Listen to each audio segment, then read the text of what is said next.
Good morning students. हम लोग previous video में बात कर चुके हैं फर्स्ट यूनिट इलेक्ट्रोस्टैटिक्स की। आज हम सेकंड यूनिट स्टार्ट करेंगे इलेक्ट्रिक करंट के बारे में। इलेक्ट्रोस्टैटिक्स में हम लोग चार लेसन पढ़े थे। आपको कूलाम्स लॉ पढ़ा, गॉस थ्योरम पढ़ी और पोटेंशियल पढ़ा और कैपेसिटर पढ़ा। आज हम बात करेंगे इलेक्ट्रिक करंट की। इलेक्ट्रिक करंट हम लोग 10th क्लास में पढ़ चुके हैं। अगर इलेक्ट्रिक करंट की हम बात करें तो इलेक्ट्रिक करंट होता क्या है एक्चुअली। इलेक्ट्रिक करंट यानी वैद्युत धारा। अगर वैद्युत धारा की बात करें तो I बराबर Q अपॉन टी। I बराबर Q अपॉन टी। हम लोगों ने पहले लेसन में, पहले यूनिट में केवल और केवल चार्ज की बात करी थी। वहाँ पर कहीं भी करंट मेंशन नहीं था, कहीं भी करंट का जिक्र नहीं आया था। लेकिन अगर हम इस यूनिट की बात करें तो इस यूनिट का नाम ही इलेक्ट्रिक करंट है। हम लोग इलेक्ट्रिक करंट की बात करेंगे। और इलेक्ट्रिक करंट होता क्या है? The rate of change of charge या flow of charge. The rate of change of flow of charge is called current. आवेश प्रवाह की दर को वैद्युत धारा कहते हैं। I बराबर Q अपॉन टी। यानी कोई भी अगर हम चार्ज ले लें, वो टी टाइम में जितना फ्लो करेगा वो उसकी क्या कहलाएगी? करंट कहलाएगी, इलेक्ट्रिक करंट कहलाएगी। I बराबर Q अपॉन टी। ठीक है, ये कैसी क्वांटिटी है? ये स्केलर क्वांटिटी है। स्केलर क्वांटिटी है। अगर यूनिट की बात करें तो यूनिट कूलाम पर सेकेंड हो जाएगी। और इसको फंडामेंटल यूनिट में रखा गया है। इलेक्ट्रिक करंट को किस में रखा गया है? फंडामेंटल यूनिट्स में रखा गया है, मूल मात्रकों में रखा गया। और इसकी यूनिट क्या हो जाती है? एम्पियर हो जाती है। इसकी यूनिट एम्पियर हो जाती है। और डायमेंशंस के लिए भी आप देखा होगा कि इस तरह से ए बना देते हैं। तो इसकी ये स्केलर क्वांटिटी है। डायरेक्शन को मतलब नहीं, अगर हमें करंट दिखानी होती है इस तरह से, मान लीजिए करंट आ रही है 7 एम्पियर की करंट आ रही, 2 पार्ट्स में डिवाइड कर दी, तो एरो लगा देते हैं। एरो से ये पता चलता है कि करंट किस डायरेक्शन में जा रही, मतलब किस दिशा में मूव कर रहा है। आपने तार को मोड़ दिया है, लेकिन इसका सदिश, ये सदिश राशि इसका अदिश से जो है वेक्टर से कोई लेना देना है। आप तार को रिंग करा दीजिए ऐसे ऐसे, ठीक है, तो करंट क्या है? इस रिंग में फ्लो करना शुरू कर देती है। यानी डायरेक्शन से लेना देनी, वो तो वायर को आपने जिस तरफ से फोल्ड कर दिया उधर से करंट फ्लो होने लगेगी। यानी ये स्केलर क्वांटिटी है। इसकी यूनिट क्या हो जाएगी? एम्पियर। फंडामेंटल यूनिट में रखा गया है। The rate of change of flow of current charge is called current. आवेश प्रवाह की दर को हम लोग क्या कह देते हैं? हम लोग वैद्युत धारा कह देते हैं, इलेक्ट्रिक करंट कह देते हैं।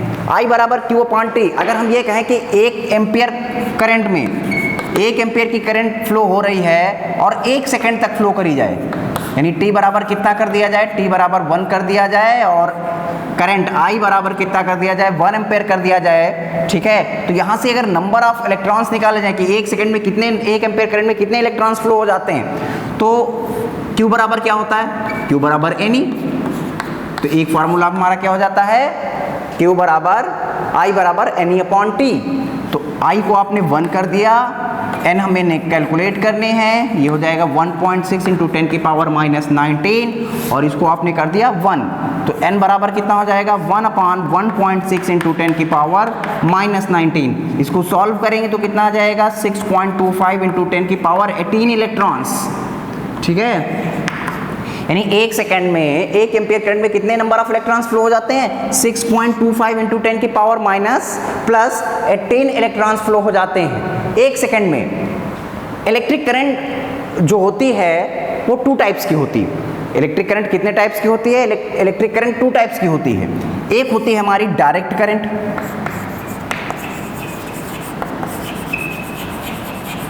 और दूसरी हमारी हो जाती है अल्टरनेटिंग करंट।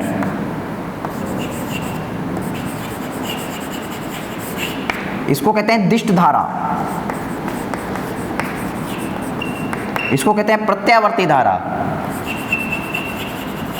ये अल्टरनेटिंग करंट। और अब धारा 2 प्रकार की हो गई। एक हो गई हमारी अल्टरनेटिंग करंट और एक हो गई हमारी डायरेक्ट करंट। अब इन दोनों में क्या फर्क होता है?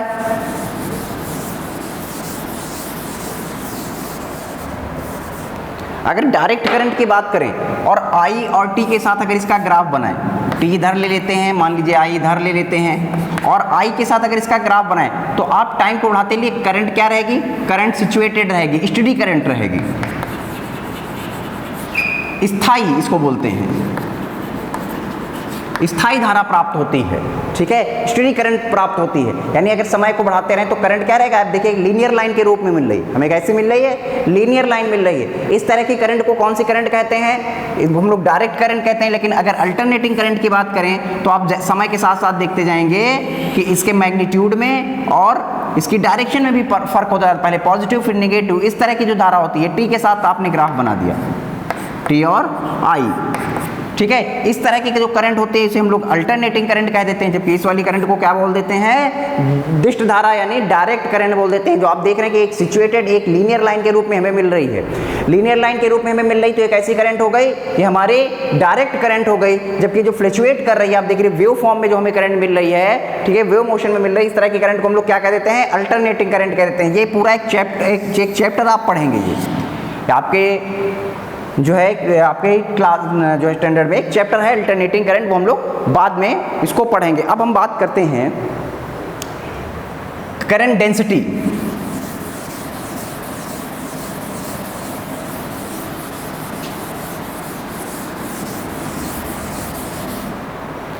करंट डेंसिटी की बात करते हैं।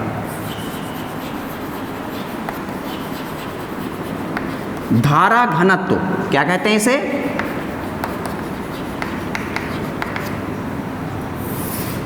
करंट डेंसिटी की बात करें, करंट डेंसिटी इसे J से रिप्रेजेंट करते हैं। J बराबर क्या होता है, J बराबर होता है I अपॉन A।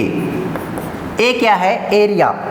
A क्या है, एरिया। किसी भी वायर का, ये मान लीजिए वायर है इस तरह, तो ये जो एरिया होता है इसे क्रॉस सेक्शनल एरिया बोलते हैं। ये क्या होता है, क्रॉस सेक्शनल एरिया। किसी भी क्रॉस सेक्शनल एरिया और उसमें फ्लो, जो करंट फ्लो हो रही है उसका जो रेशियो है, उसके रेशियो को क्या बोल देंगे, इसको रेशियो को करंट डेंसिटी कह देंगे। इसे J से रिप्रेजेंट करेंगे। J बराबर क्या हो जाएगा, I अपॉन A। यानी per unit cross sectional area में एरिया से जो करंट फ्लो होती है उसे हम लोग क्या बोलते हैं, करंट डेंसिटी कह देते हैं। J बराबर I अपॉन A होता है और इसकी यूनिट क्या हो जाएगी, ampere per metre square. Ampere per metre square इसके यूनिट हो जाएगी, ठीक है। करंट डेंसिटी के बाद हम बात कर देते हैं इलेक्ट्रिक कंडक्शन की। इलेक्ट्रिक कंडक्शन की बात करते हैं।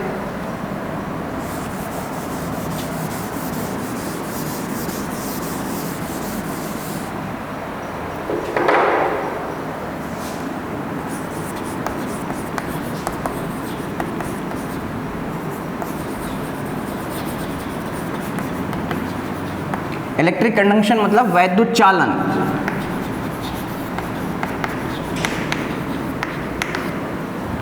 अब वैद्युत चालन किसे कहते हैं, वैद्युत चालन आपका क्या होता है,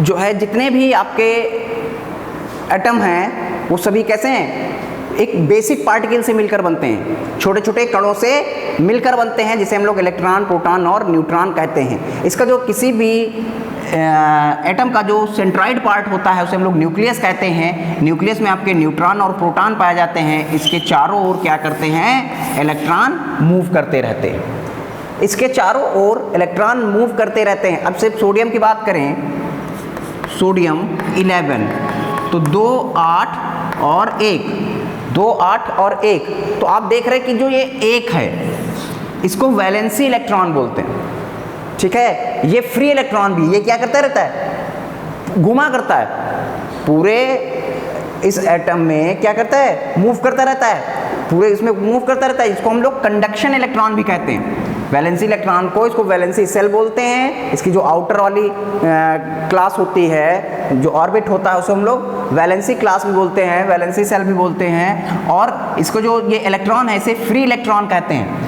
ये क्या होता है, ये आपका फ्री इलेक्ट्रॉन करता है। ये जब चार्ज मूव करेगा तो उसमें क्या होगा, वैद्युत चालन। यानी एक वैद्युत चालन क्या है, एक पॉइंट से दूसरे पॉइंट में इलेक्ट्रॉन का मूव करना, किसी भी चार्ज का मूव करना क्या कहलाता है, इलेक्ट्रिक कंडक्शन कहलाता है। वैद्युत चालन, चालन से स्पष्ट है, क्लियर ही, इस सब से ही क्लियर है कि चालन का मतलब होता है चलना, मूव करना।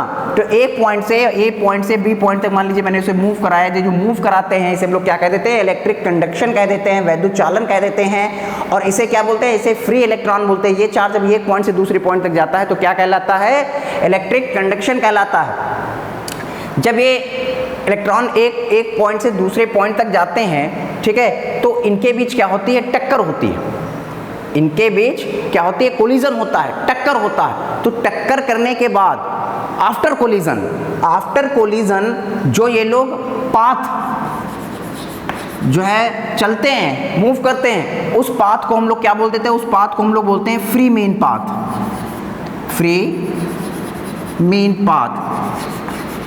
माध्य मुक्त पथ, मुक्त माध्य पथ, उसे क्या कहते हैं, फ्री मेन पाथ बोलते हैं, ठीक है, जो वो आफ्टर कोलिजन जो करते हैं। और कोलिजन के करने के बाद जो लगातार जो कोलाइड होते हैं, जो लगातार इलेक्ट्रॉन्स होते हैं, उनके भी जो कोलिजन होता है, टकराने के पश्चात जो है कोलिजन के पश्चात जो समय लगता है, ठीक है, उसे हम लोग रिलैक्सेशन टाइम बोल देते हैं। कौन सा टाइम बोल देते हैं, उसे रिलैक्सेशन टाइम बोल देते हैं। और रिलैक्सेशन टाइम को हिंदी में श्रांति काल कहते हैं, और रिलैक्सेशन टाइम को टाउ से रिप्रेजेंट करते हैं। काहे से रिप्रेजेंट करते हैं, इस तरह से श्रांति काल कहते हैं। आ जाता है 1 नंबर में, श्रांति काल किसे कहते हैं, रिलैक्सेशन टाइम क्या होता है। तो रिलैक्सेशन टाइम क्या कहलाता है, किसी जब कोलिजन के पश्चात आफ्टर कोलिजन जो इलेक्ट्रॉन्स जो है समय लगता है, आफ्टर कोलिजन के बाद जो उन्हें जो है समय लगता है, उसे हम लोग क्या बोल देते हैं, उसे हम लोग श्रांति काल कह देते हैं। और कोलिजन के बाद जो वो पाथ गेन करते हैं, चलते हैं, उसे हम लोग कौन सा पाथ बोल देते हैं, फ्री मेन पाथ कह देते हैं।